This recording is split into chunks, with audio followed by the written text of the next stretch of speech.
మీరు కాంగ్రెస్ పార్టీలో ఉన్నారు. ఏంటి మరి పరిస్థితి? ఎక్కడ చూసినా కూడా నిరుద్యోగులు రోడ్డు మీదకొచ్చి ధర్నాలు చేస్తున్నారు. ముట్టడిలు చేస్తున్నారు. సో, పోలీసులు వాళ్ళు వీళ్ళు అని కూడా చూడకుండా అందరిని అరెస్ట్ చేసి లాఠీ చార్జ్ కూడా చేయడం జరుగుతుంది. అసలేంటి ఈ పరిస్థితులకి కారణాలేంటి?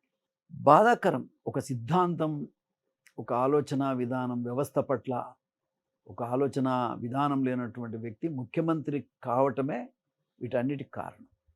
ముఖ్యంగా రేవంత్ రెడ్డి గారికి ఒక సిద్ధాంతం అంటూ లేదు, ఒక ఆలోచన విధానం లేదు, ఒక రాజకీయ పరిపక్వత లేదు, మెచ్యూరిటీ రాలేదు. కేవలం రాజకీయాల్ని వ్యాపారంగా చూసే వ్యక్తి ఇవాళ ముఖ్యమంత్రి కుర్చీలో కూర్చోవటం ప్రజలు చేసుకున్నటువంటి మరి ఒక కర్మ అని ఈ సందర్భంగా నేను తెలియజేస్తాను.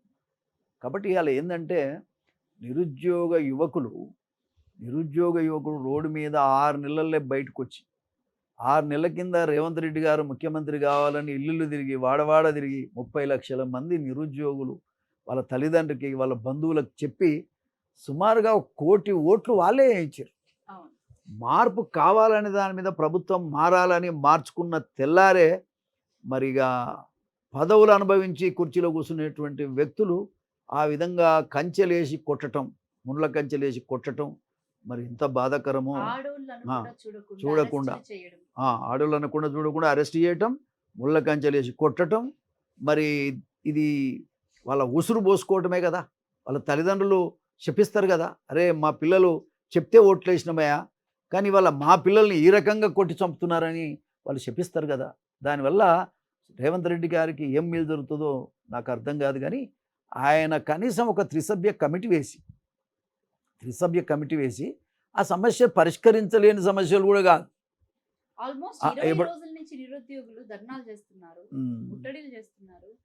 ప్రతి ఒక్క మీడియా ద్వారాగా వాళ్ళ సమస్యల్ని బయటకు చెప్తున్నారు, రిక్వెస్ట్లు కూడా చేసుకుంటున్నారు. బట్ ఎక్కడ కూడా కాంగ్రెస్ పార్టీ నాయకులు కూడా దీని మీద స్పందించకపోవడం గురించి మీరు ఏం చెప్తారు? అదే అంటున్నా, బాధ్యత లేనటువంటి నాయకత్వం. బాధ్యత ఉన్నోడు ఎవడైనా చీమ చిట్టుకుమంటే కూడా మాట్లాడాల్సిన బాధ్యత గవర్నమెంట్ మీద ఉంటుంది.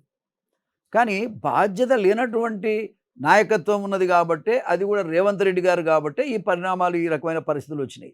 ఉదాహరణకి ఇప్పుడు మన జడ్సన్ అంటే ఆయన ఆమె నిరాహార దీక్ష చేస్తున్నాడు. నిన్న వెళ్ళాను కూడా, వెళ్ళి కలిశాను నేను.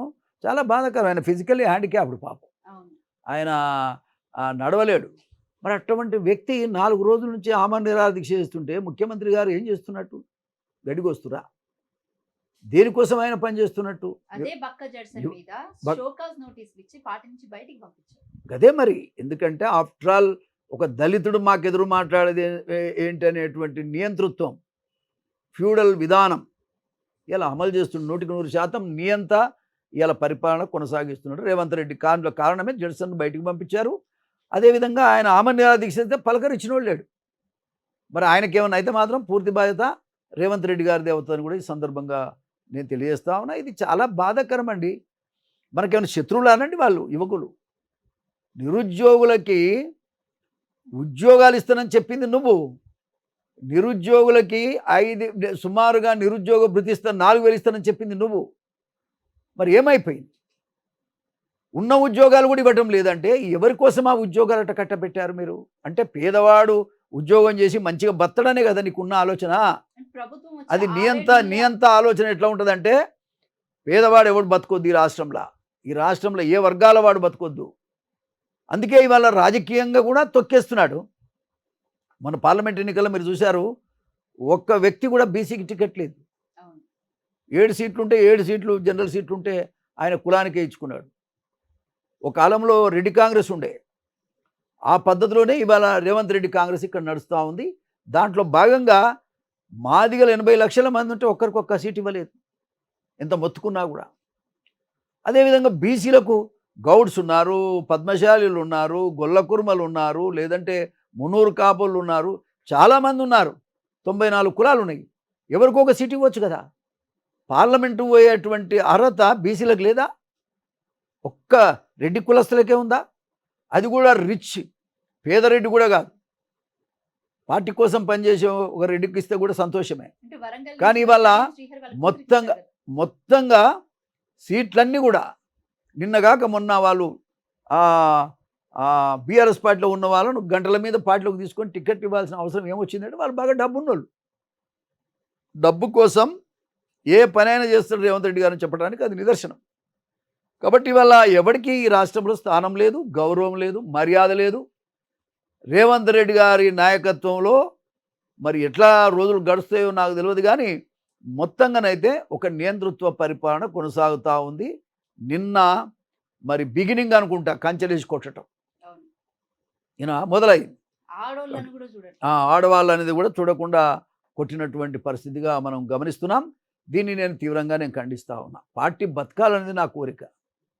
వాస్తవంగా చెప్పాలంటే నేను ఏదో పార్టీ మారటానికో ఇంకోటో కూడా కాదు, కానీ ఆయన చేసే ప్రయత్నం, ఆయన చేస్తున్నటువంటి దుర్మార్గమైన చర్యలు, ఇంటర్వ్యూ ఇస్తే వచ్చి మాట్లాడదామంటే ఆయన ఇంటర్వ్యూ ఇవ్వడం, నా 6 గంటల సేపు నన్ను బయట కూర్చుండబెట్టి కనీసం మాట్లాడలేదు ఆయన. విన్నారా? కాబట్టి ఇలా దీని అర్థం ఏంటంటే మీరు ఏం చేసుకుంటారో చేసుకోండి అనే అభిప్రాయం. కాబట్టి ఒక విలువలు లేనటువంటి వ్యక్తి, రాజకీయ మెచ్యూరిటీ లేనటువంటి వ్యక్తి ఇవాళ ఒక ముఖ్యమంత్రి కావటమే ఇవాళ పాపంగా పరిణమించింది. ఇవాళ ప్రజలు చేసుకున్నటువంటి పాపంగా ఈ సందర్భంగా నేను తెలియజేస్తా ఉన్నా. దీన్ని తీవ్రంగా నేను ఖండిస్తా ఉన్నా.